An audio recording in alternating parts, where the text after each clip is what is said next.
So now mom gets out of the ICU. She's on what they call like a regular floor, but that deals with people who are having breathing problems and heart problems. She's still on a ventilator because she was basically kept sick from coming in there with pneumonia. A few weeks just being on that floor where she was like a science experiment, right? She was like a science experiment in like living in a petri dish that was ran by children. So she was sick for that whole 2 to 3 weeks that she was on that other floor before she got to the ICU.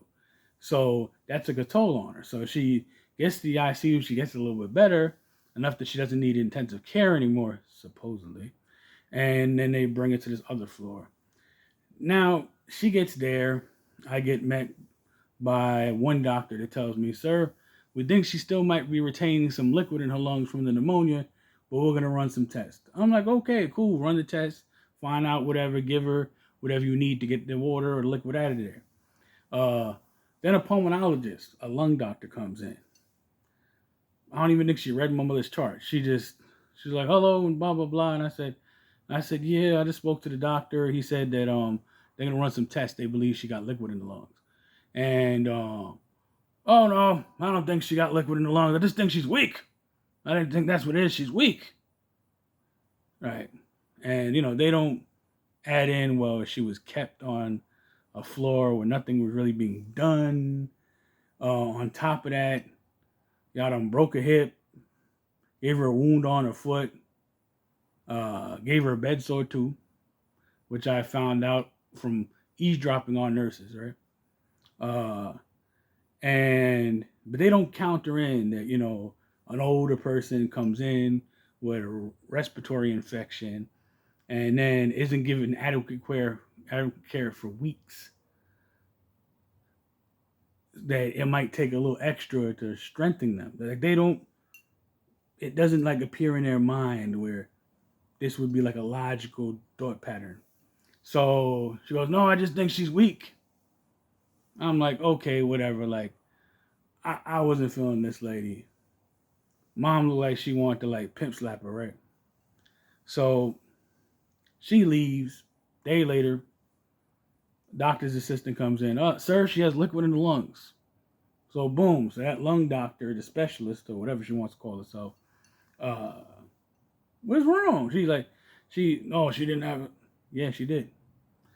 So, but then here lies a new problem. So apparently, since we've been in this hospital, because we haven't been in this hospital in years, right?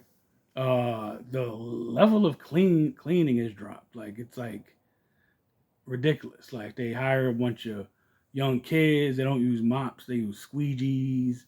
They'll bypass your room. And mind you, I'm trying to like stop my mother from getting an infection, right? And they're not cleaning the room. There's stuff all over the floor. There's like a visitor sticker with some guy's name and a date from like a month and a half ago. So that's how long they didn't mop this floor or do anything in this room. So my mom starts getting infections. Now I have to start getting on top of housekeeping. I have to make them do their job.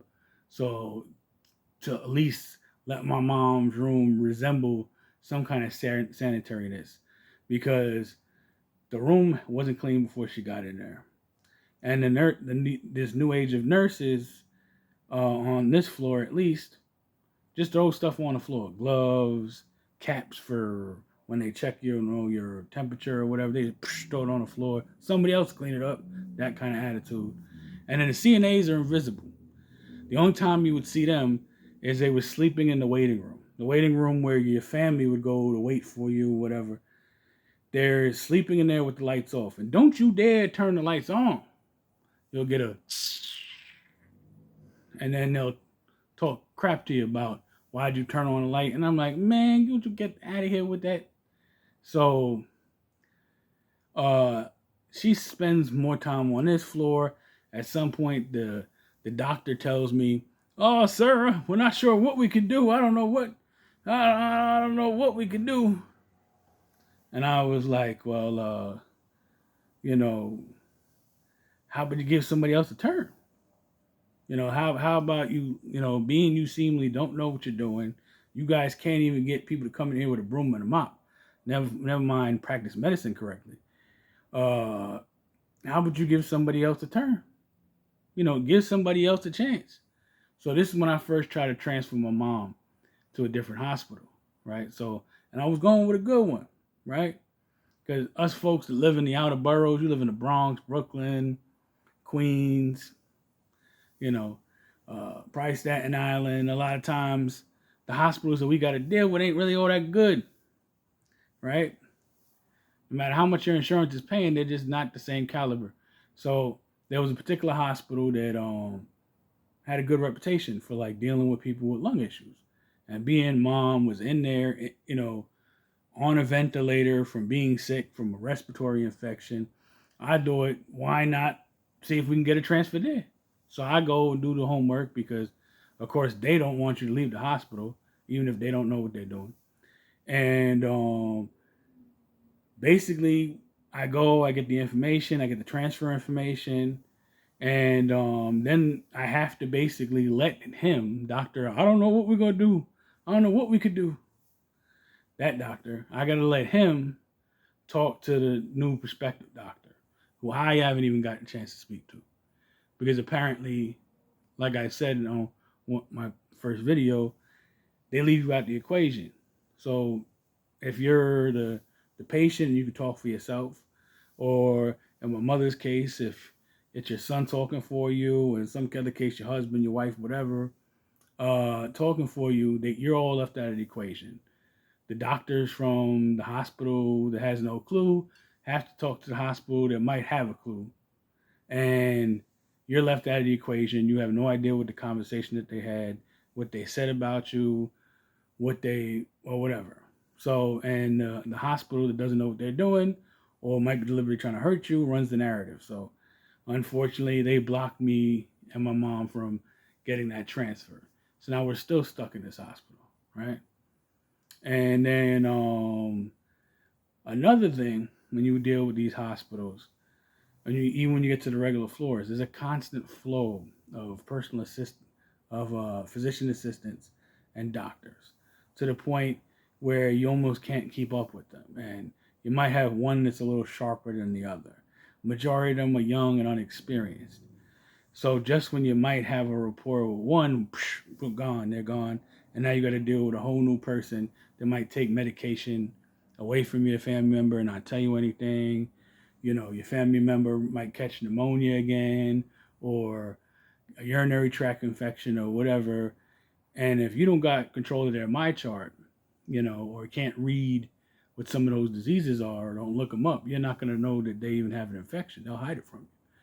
So on this new floor, this is one thing I had to deal with: the constant flow of different doctors, them coming at it from different ways, the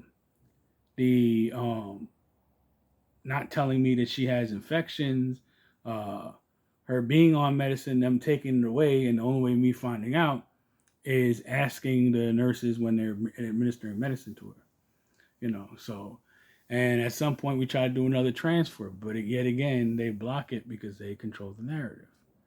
So right now my mom has been in this hospital for going on like 3.5 months almost, like, and it's a S show, to not curse, and she's still there. She complained about pain in her lower abdomen for weeks, and they just now sent like a urologist to check her out.